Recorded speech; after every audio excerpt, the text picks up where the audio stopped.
Waktu selanjutnya Engkau yang punya Tuhan Yesus. Penuhi kami dengan pengertian yang daripadamu. Terpujilah namamu dalam nama Yesus. Kami sudah berdoa. Amin. Ya, selamat pagi, saudara. Pagi, Pak. Tanpa kita sadari, kita sudah sampai di Desember tahun 2025. Banyak hal-hal yang terjadi selama setahun ini, saudara. Kalau kita review apa yang Tuhan sedang kerjakan, Tuhan sungguh mengasihi Indonesia. Dengan caranya sendiri, bagaimana dia memunculkan orang-orang sesuai dengan yang kita doakan, saudara bisa melihat betapa rentannya manusia.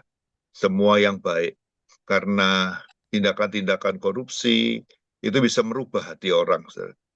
Maka itu kita mesti berdoa supaya Tuhan terus lahirkan orang-orang benar. Orang-orang yang takut akan Tuhan, yang mengasihi bangsanya di atas kepentingan pribadi. Dan saya percaya Tuhan itu selalu menjawab, saudara.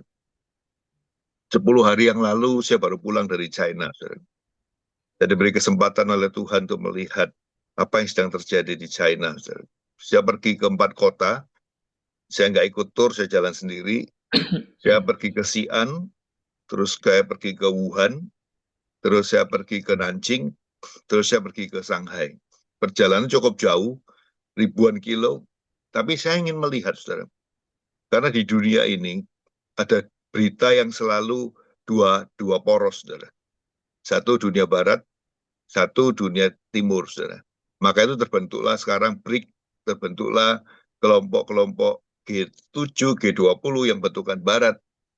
Dan Indonesia sudah mengambil posisi untuk ikut juga di dalam BRIC. Nah, kita kalau belajar ngerti tentang kondisi di dunia ini, saudara, apa yang sedang terjadi? Kalau dunia barat selalu kan bikin berita, ya, bikin beritanya itu selalu cenderung mendisinformasi, informasi dikasih yang, wah di sana jelek, China itu udah mau bangkrut, begini, begini, begini. Nah, selalu memberitakan sesuatu yang bisa menyesatkan pandangan kita. Nah, kemarin itu saya pergi selama 2 minggu ke sana, saya keliling, saya lihat, saudara, apa yang sedang terjadi. Selain saya berdoa di sana, karena belas kasihan Tuhan juga perlu sekali buat negara-negara yang maju. Ternyata di China itu, saudara, yang saya lihat itu berbalik dengan berita yang diberitakan oleh Barat. China itu dikatakan mau bangkrut, mau ini, itu, dan seterusnya kan. Tapi pada saat saya melihat kehidupan di sana, pagi, siang, malam, ekonominya sungguh luar biasa, saudara. Saya akan menunjukkan satu perbandingan supaya kita bisa melihat dengan jelas. Kita di Indonesia sedang sibuk membicarakan soal bagaimana bayar utang kereta cepat itu, saudara. Yang notabene cuma 145 km kan, 145 km. Di China jaringan kereta cepat itu sudah 50.000 kilo, saudara. Bayangin 50.000 kilometer dibanding 145 kilometer. Saya berangkat dari Xi'an pergi ke Wuhan itu sekitar 860 km. Terus dari Wuhan pergi ke Nanjing itu hampir 500 km. Dan ya kalau dicerita ribuan kilo. Dan betapa cepatnya manusia yang begitu banyak, betapa efisiennya dalam 10 menit semua orang bisa masuk kereta dan kereta langsung jalan tepat waktu dengan kecepatan 350 km per jam. Sama seperti di Indonesia. Yang saya ingin cerita gini, saudara. Hal-hal yang dikirakan kita ini besar gitu. Kita mesti mikir positif, di lain pikir negatif juga. Memang biaya membangun kereta di Indonesia itu besar sekali, hampir 8 miliar, 7-8 miliar. Karena asalnya cuma 5,6 miliar, akhirnya bengkak jadi 8 miliar. Di situ diberitakan macam-macam soal ada korupsi, begini dan seterusnya. Tapi kita mesti pikir positif, saudara. Memang di tanah Jawa ini nggak murah, saudara. Beda dengan di China, beda dengan di Arab. Kalau di gurun ya tanahnya kan murah gitu. Kita ini di Jawa yang padat penduduknya hampir 130 juta. Itu ya tentu tanah-tanah itu kan melewati tanahnya orang banyak gitu. Ya nggak murah tanahnya. Tapi yang penting bukan itu. Yang penting China itu mau invest di Indonesia. Itu yang penting, saudara. Karena ini nggak mudah loh invest yang seperti begini. Di China kan negaranya kan sistemnya komunis. Banyak tanah-tanah negara. Jadi semua pasti lebih murah. Lah kita kan berbeda, saudara. Nah, tapi kita ingat nggak waktu kita berdoa supaya Indonesia lebih maju. Ternyata Tuhan kirimkan kereta cepat yang dibangun di Indonesia ini bukan kereta cepat yang sudah ketinggalan zaman. Enggak loh, saudara. Anda kalau pergi ke China, kereta yang paling maju itu ya yang di Indonesia itu. Jadi mereka tuh sebetulnya datang dengan membawa teknologi yang terbaru. Bahkan kereta yang Jakarta-Bandung itu nggak bergerak sama sekali. Koin ditaruh nggak bisa jatuh. Di China masih sedikit ada goyang. Kalau di Jepang ya lebih banyak goyang. Nah, jadi sebetulnya Tuhan sedang bekerja dengan caranya sendiri. Saya ingin menceritakan kalau nilai uang ya sebesar 8 miliar dolar itu dibandingkan di China, sebetulnya nggak terlalu dilihat gitu loh. Cuma China itu pakai aturan aja gitu loh. Jangan sampai apa investasi itu dibuat main-main. Mereka cuma itu aja. Maka itu dinegosiasi sama bangsa kita Indonesia untuk dimundur sampai berapa puluh tahun nggak masalah bagi mereka gitu. Karena skala ekonominya mereka tuh besar sekali, saudara, besar sekali. Apalagi kalau saya lihat link tol dan seterusnya, mobil itu sudah mungkin 70% sudah pakai listrik semua, saudara. Sangat bersih. Kita nggak melihat apa namanya udara yang sampai nggak bisa dilihat langit, enggak. Semuanya biru karena semua pakai listrik. Dan mereka punya sumber apa daya energi sungguh besar sekali, saudara. Kita aja membangun energi atom aja dipersulit kan. Wah, beginilah gempa lah, begini. Itu semua Barat kalau bisa mau membuat Indonesia ini nggak maju gitu. Sudah perhatikan negara-negara yang maju semua, baik Korea, baik Jepang, semua punya reaktor nuklir. Reaktor nuklir itu di China itu hampir semua kota besar yang saya pergi itu ada reaktor nuklir. Artinya apa? Mereka punya biaya listrik yang sangat murah. Bukan murah ya, sangat murah.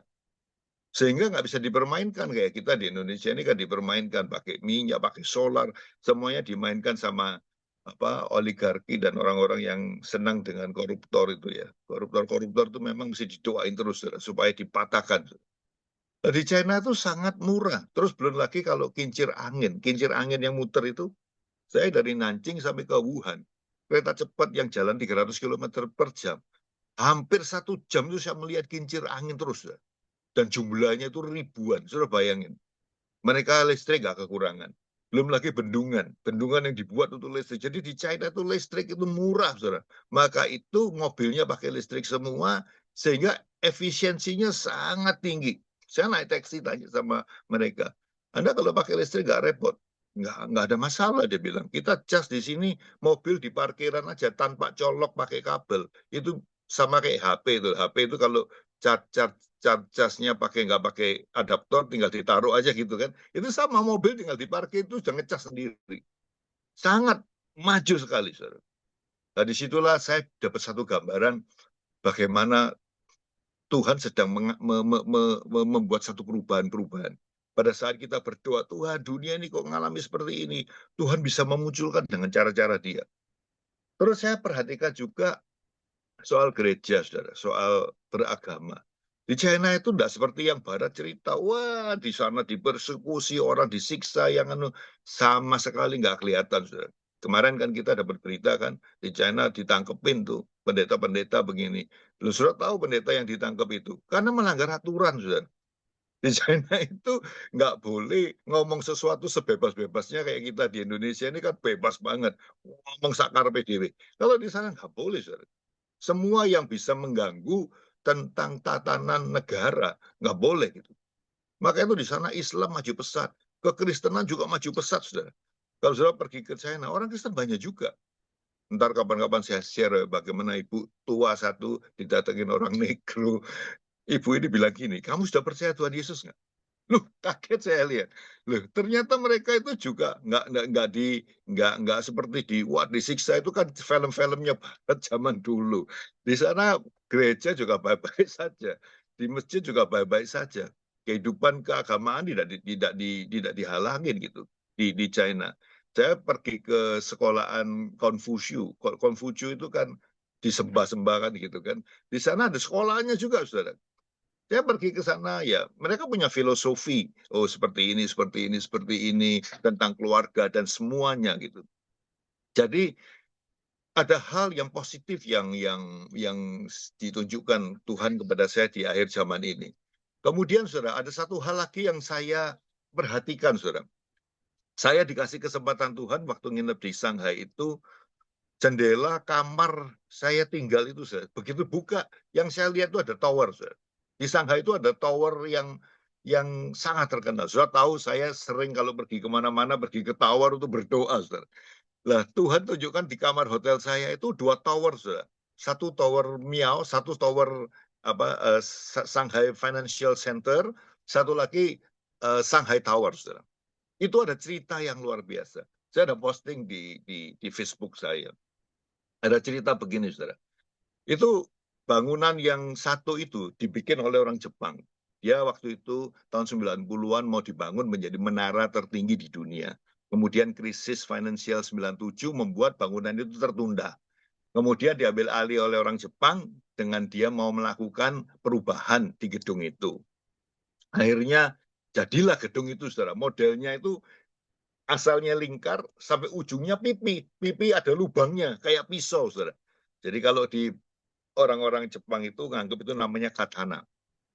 Pada saat itu bangunan itu kan paling tinggi di Shanghai. Dia dibuat persis menghadap sungai di China, sungai Yangtze yang panjang itu. Dengan arti, saudara, bahwa Jepang sudah memotong China. Saudara.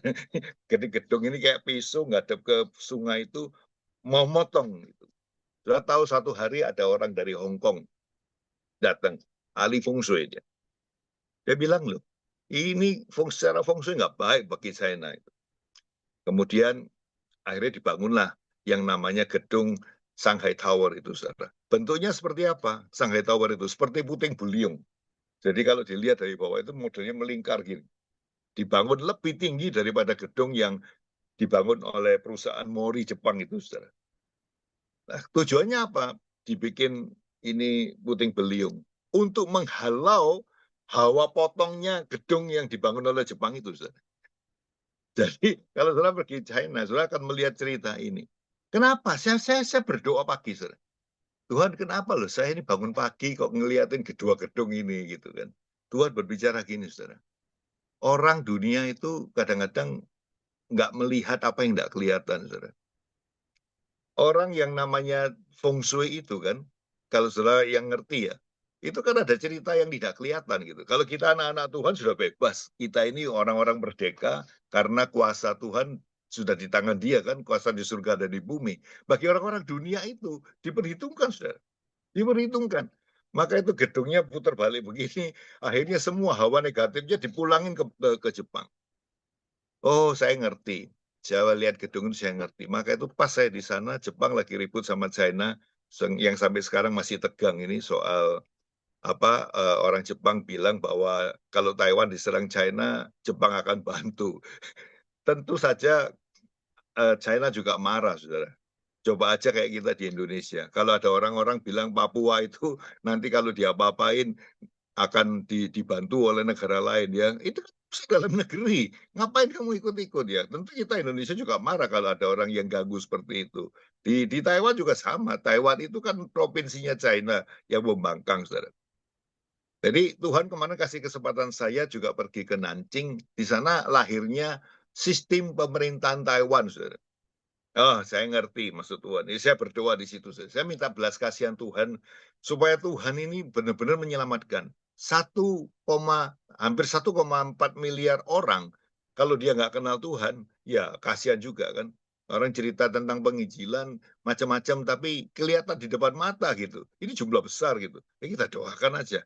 Karena saya tahu setiap saya berdoa dimanapun, sesungguhnya saya berdoa untuk diri saya sendiri. Saya berdoa untuk negara saya sendiri. Aku berdoa di mana saja Tuhan jawab. Di Indonesia juga diberkati oleh Tuhan. Itu sedikit cerita saya kemarin pergi ke China, saudara. Sekarang saya ingin tanya saudara, selama setahun ini, ada orang yang sudah mendapat jawaban dari Tuhan. Ada orang yang belum mendapat jawaban dari Tuhan. Sampai belum mendapatnya itu sampai berpikiran, gimana ya Tuhan, sampai sekarang kok belum keluar, saudara.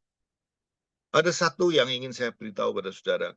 Tetap tinggal di dalam iman percayamu. Tetap percaya bahwa Tuhan pasti menjawab. Tuhan tidak pernah lalai. Yang pernah saya ceritakan pada saudara, bahwa waktunya Tuhan dengan kita itu berbeda. sangat berbeda. Dia nggak pernah ngantuk, dia nggak pernah tua, dia nggak pernah terlambat, karena dia punya waktu yang kekal. Sedangkan kita ini kan terbatas kan, usia kita dikasih 70, kalau kuat 80, selebihnya adalah menceritakan kesulitan-kesulitan, kata Alkitab di Mazmur gitu kan. Jadi kita ini punya keterbatasan, Tuhan tidak punya keterbatasan. Maka itu kita perlu berdoa, selalu mengingatkan kepada Tuhan. Tuhan, ini waktunya, ini kapan Tuhan. Nah, Tuhan itu tahu, saudara, yang waktu yang terbaik buat kita. Jadi kita mesti harus tetap beriman. Dikatakan di Ibrani 11 ayat 1, saudara. Iman itu adalah dasar dari segala sesuatu yang kita harapkan dan bukti dari segala sesuatu yang tidak kita lihat. Tidak kelihatan gitu. Tapi ada maksud di dalam situ. Tahun ini, saudara, kalau Anda belum mengalami terobosan dari Tuhan, segera tahun depan Tuhan akan pasti beri terobosan. Karena apa? Kita menanam terus setiap hari. Yang penting kita terus menanam, kita percaya kepada Tuhan, bahwa Tuhan akan mengambil bagiannya. Saya melihat diri saya sendiri, saudara. Restorasi yang Tuhan buat itu luar biasa. Di luar nalar kita, di luar cara-cara kita, di luar pikiran kita. Karena apa? Kita mesti menyelaraskan apa yang kita lihat. Apakah seperti yang Tuhan lihat? Ini yang penting, saudara. Supaya kita nggak jalan sendiri. Apakah Tuhan berjalan di depan kita atau kita yang di depan dia? Ini yang kita selalu mesti sadar, saudara. Pada saat memasuki tahun depan, ada hal-hal turbulensi yang pasti lebih besar. Karena firman Tuhan mengatakan sebelum kedatangan dia yang kedua kali, akan terjadi gempa, akan terjadi kelaparan, sakit penyakit, perang, dan macam-macam, saudara. Nah, kita ada di dalam ranah itu. Maka itu kita mesti sadar, aku ini ada di mana? Ngapain gitu? Apakah kita ini diberitahu sama Tuhan, ini yang mesti dilakukan. Dan kelebihan dari orang Kristen adalah apa? Kita bisa berdoa, saudara. Doa orang benar, besar kuasanya. Maka itu kuasa doa itu perlu, saudara. Saya kalau dikasih tahu, Pak, ayo Jumat doa, Senin doa, saya mesti datang, saudara. Sebisanya, saudara. Dimanapun saya di dunia ini, saya mesti tahu itulah poros kita dengan Tuhan. Maka itu saya kalau pergi kemana, kemarin saya di Shanghai, saya sempat naik gedung yang tertinggi itu, saudara, yang namanya Shanghai Tower. 128 tingkat, tingginya 632 meter, saudara. Saya berdoa dari atas itu, melepaskan berkat Tuhan, mengikat, mematahkan kuasa-kuasa kegelapan yang menghalangi orang percaya kepada Tuhan Yesus.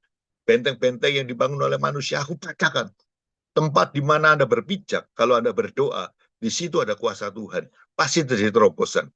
Saya akan ajak saudara baca firman Tuhan, saudara. Kita lihat di Daniel, saudara.